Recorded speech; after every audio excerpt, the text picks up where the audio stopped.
Welcome to Everything CPA and private equity, where we unpack the evolving relationship between accounting firms, private equity, and other strategics. I'm David Wolfskehl. And I'm Phil Whitman, and we've chatted with more than 150 private equity groups. We've actually closed over 40 transactions with those private equity groups, and we're bringing you firsthand insights from the front lines.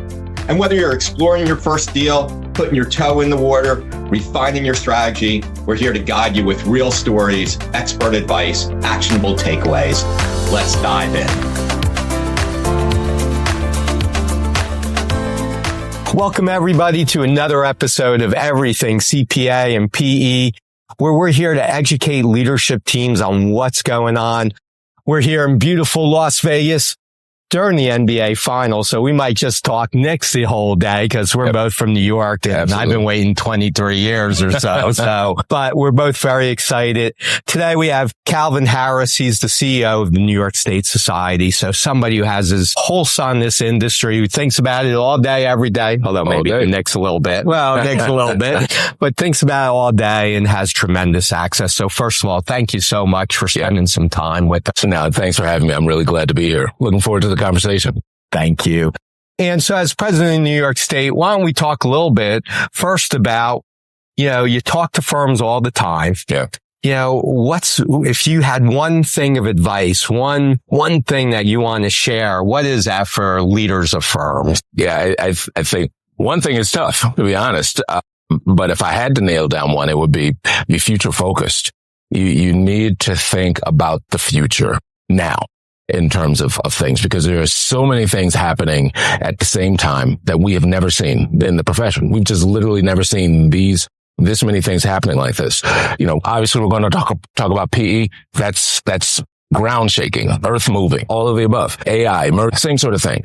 New pathways to licensure and CPA. I mean, all these things are happening. Any of them individually would be things that would dominate the conversation, but they're happening at the same time. And those are just three. We could rattle them off. So it's an amazing time. And if you go into the exhibit hall 3 years ago, there's a little sticker maybe that said AI, right? Yeah. There's two booths that said AI. Now, if you don't have AI on your booth, I'm not sure you're allowed to even participate. Everything is AI. Everything is AI, and I will admit, as what I thought was a joke, but it actually, some people paid attention to it. I actually created an AI bingo game. Okay.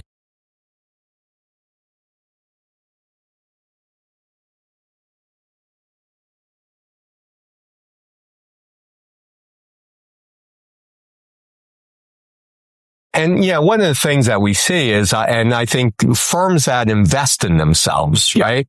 Yeah. They have a better shot at the future, because if you're not here, right, or if you don't participate with your state society, how can you be future looking when all you're doing is looking within your four walls? That's the thing, because I think those who are thinking about the future now, they're going to be ready for what's next. I think that is where the huge opportunity is. And I think as a leader, to me, part of your responsibility of a leader is to be, and in fact, I think one of the differences between a leader and your CEO is that we see farther into the future than the non-lead. Yeah. I mean, it's part of the job, to be honest, because if you aren't thinking about the future, then you are absolutely condemning yourself to a short one.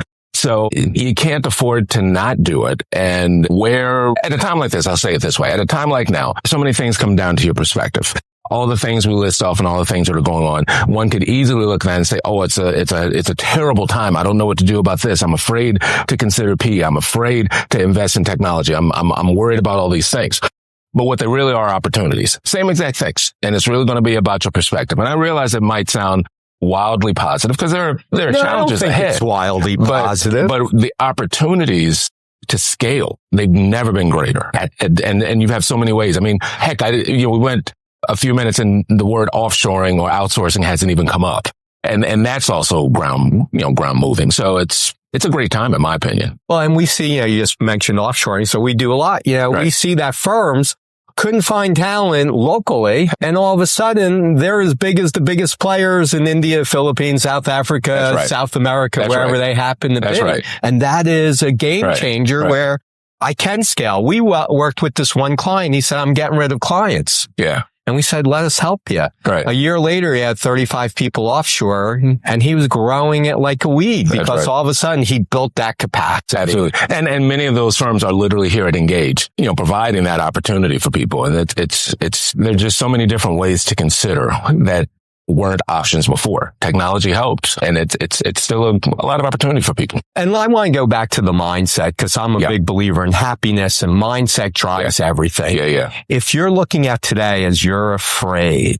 that means you're probably not going to take action. If you're looking today about, hey, there's possibilities, you'll take steps. I completely agree. I think one of the more ironic parts of it is that, I would say CPAs, and I feel like I can say it. I'm a CPA myself. I'm just under 30 years of being licensed. So I know that many of us that start in the profession are conservative by nature, risk averse, all of the above.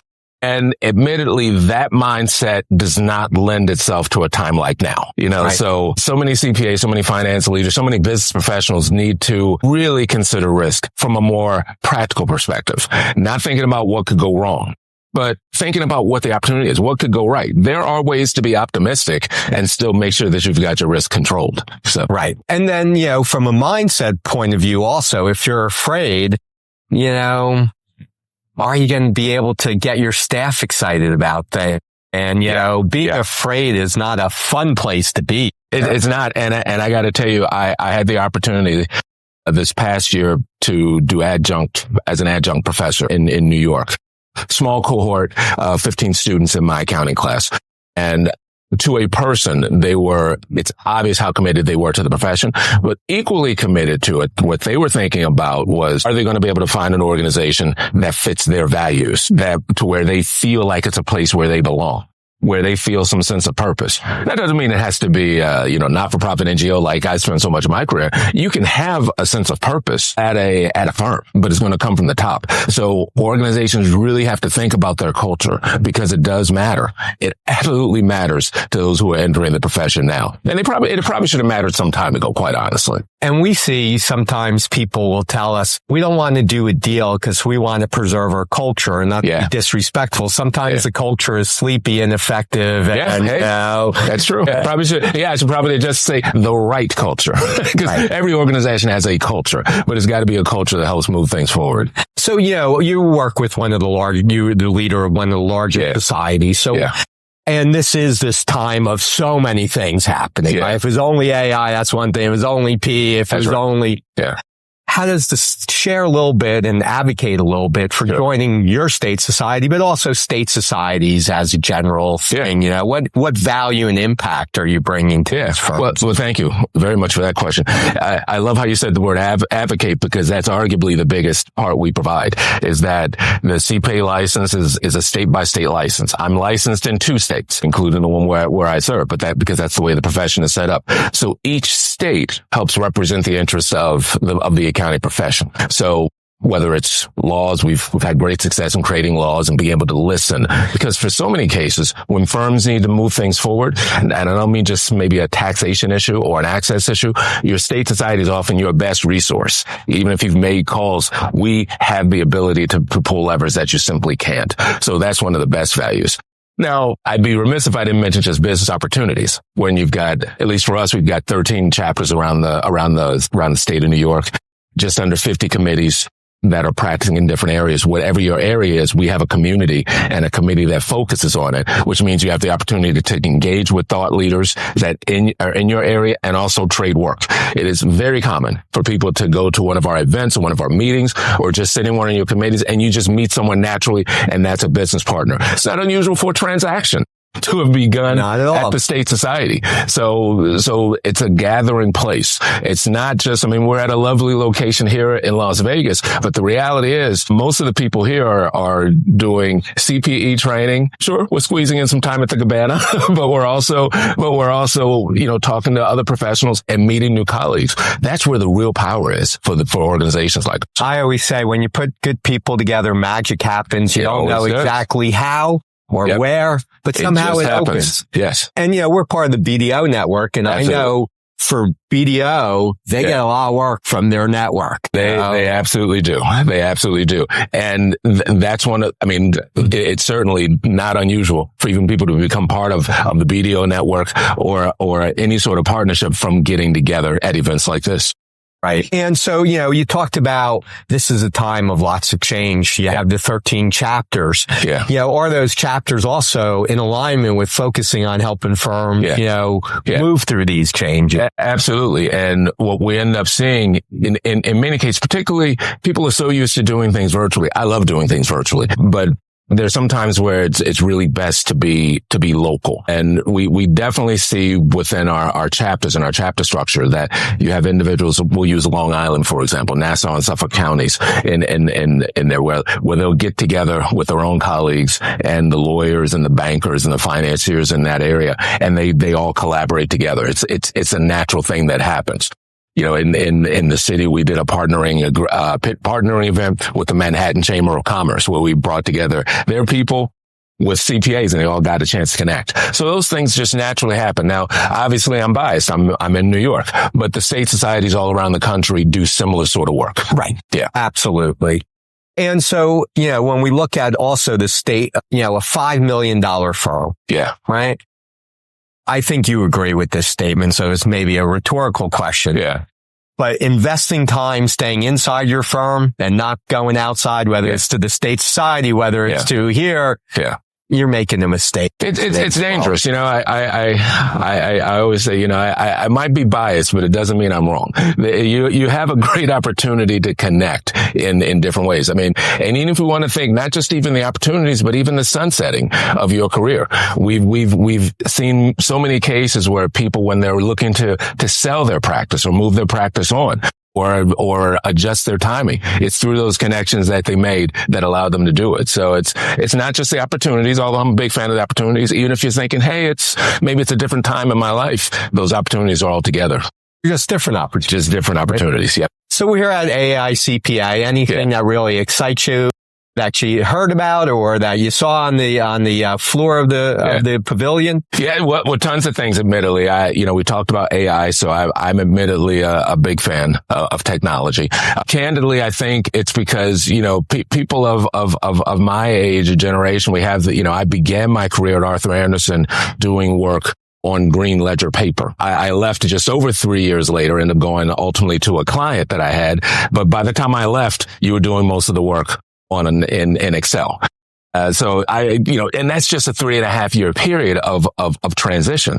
So we're at such an interesting point. For me, the technology is so exciting because I can think of some of the things I did earlier in my career that you would never do now, or you do in a different way. And it allows people to be really creative. And I always push back. Accountants are creative, just creative in a way that might be different than normal. But hey, that type of creativity can save people millions, if not billions of dollars. So that's my kind of creativity. Absolutely. Honestly. So I love the conversations about that. There have also been some really specific conversations within particular practice areas, whether we're talking about SOC compliance or better ways to handle your audit firm. There's been a lot of conversations on private equity and the opportunities there. So this is, in my mind, this is like Engage is like a huge thought leader gathering. Including this. Absolutely, including this. And because you've got all the tracks together, you end up having the tech-focused people connect with the audit people, connect with the SOC people, and they may not necessarily be together normally. But here you've got a few thousand, I think about 6,000 from what I heard, all together talking about accounting. And one thing that you said, Calvin, is in 3 years, you went from writing on paper to using spreadsheets. Right. The speed of change is getting faster. Yeah. And it was okay if you waited 2 years to get the second monitor or 2 years to get the third. Yeah. Today, I think in 2 or 3 years, you might be so far behind if you're not moving. Moving forward. You have to adjust. I sometimes marvel that, where I went to school, there was a phrase they like to use that you always have a pen on you. I rarely have a pen on me these days, but what I always have on me is a phone. Absolutely. So it's like, I once made a joke to someone because I pulled out my wallet because I had to show them my ID. I said, the reality is, and I had my phone in my other hand, the reality is I would rather lose this. And I was holding my wallet, which actually had some money in it, than my phone. Which is also rare right. in today's world. Right. Sometimes it's hard. Rare. Right. With my phone, I can get in anywhere I need to. I can pay for whatever I need to. At this hotel, it's my room. Key, right? Right. So I didn't have to go to the front desk to get a key. Right. And to that point, most of the work I do happens on that same phone. Yeah, albeit, of course, with proper security protocols on it, but everything happens on that device. So I think the changes I've just provided a lot more opportunities for ways to be more engaged. And look, if you don't believe in it, your clients are living it, right? So if you think, hey, it doesn't work for us, your clients' expectations are that you're using it. I asked my attorney, how do you use AI? Yeah. And when he said, we haven't approved anything yet, that was not a positive. Yeah. That was a negative. Yeah. I mean, I actually heard something about this at a session this week. And it was a really great suggestion on, encouraging firm leaders to use AI to actually QC themselves. Why? Because your clients are going to use it. And the moment they said that, something dawned on me. So I see, I go to the doctor for doctor's appointments and I had some blood work done. Well, I trust my doctors completely. I have no doubt in them at all. Yet, when I got my blood work, you know what I did? I took the screenshot, I uploaded it to AI, and I asked it to give me opinion. And what was I going to do? As a former auditor, I compared what Claude told me to what my doctor told me. Good news, my doctor said the same thing. And I did that knowing that it's entirely possible that Claude could give me a bad result if I didn't give it all the inputs it needed that my doctor had access to.